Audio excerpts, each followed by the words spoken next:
সবথেকে বড় কথা আমি যেটা মনে করি যে বাংলাদেশের নারীরা এখন আর নিজেদেরকে ওইভাবে অবহেলিত গোষ্ঠী মনে করে না। ফ্যাসিবাদী হাসিনা সরকারের বিরুদ্ধে রক্তঝরা আন্দোলনে ছাত্রদের পাশাপাশি নিজেদের জীবন বাজি রেখে ঝাঁপিয়ে পড়েছিলেন ছাত্রীরা।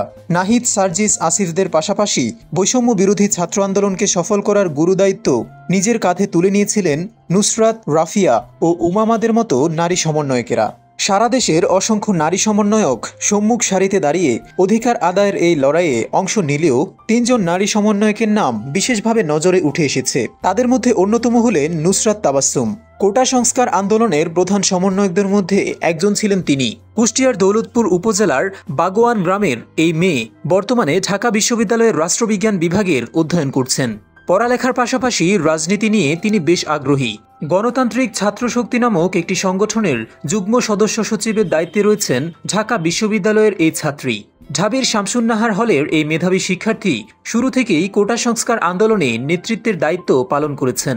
শামসুর রহমান হলের সমন্বয়ক হিসেবে হলের সকল ছাত্রীদের সংঘবদ্ধ করার দায়িত্ব দক্ষতার সহিত পালন করেছেন নুসরাত। তাছাড়া রাজপথের বিপ্লবী আন্দোলনেও তিনি সামনে থেকে হাজার হাজার ছাত্রীদের নেতৃত্ব দিয়েছেন।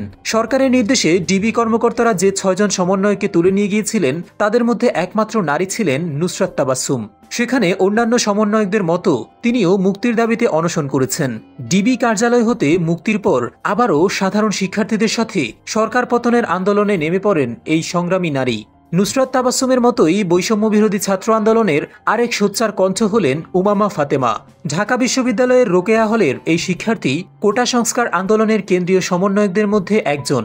আন্দোলন শুরুর পর থেকেই হলের ছাত্রীদের লিড দেওয়া থেকে শুরু করে বিভিন্ন গুরুত্বপূর্ণ সিদ্ধান্ত নেওয়ার ক্ষেত্রে তিনি অসামান্য অবদান রাখেন। আন্দোলন চলাকালীন সময়েও তাকে বিভিন্ন টকশোতে ছাত্রদের দাবি এবং চাওয়াগুলো গোটা দেশের কাছে তুলে ধরতে দেখা গেছে।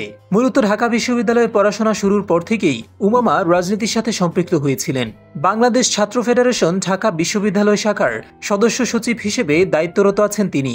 পাশাপাশি যুক্ত রয়েছেন জুনায়েদ সাকির নেতৃত্বাধীন গণসংহতি আন্দোলনের সাথে।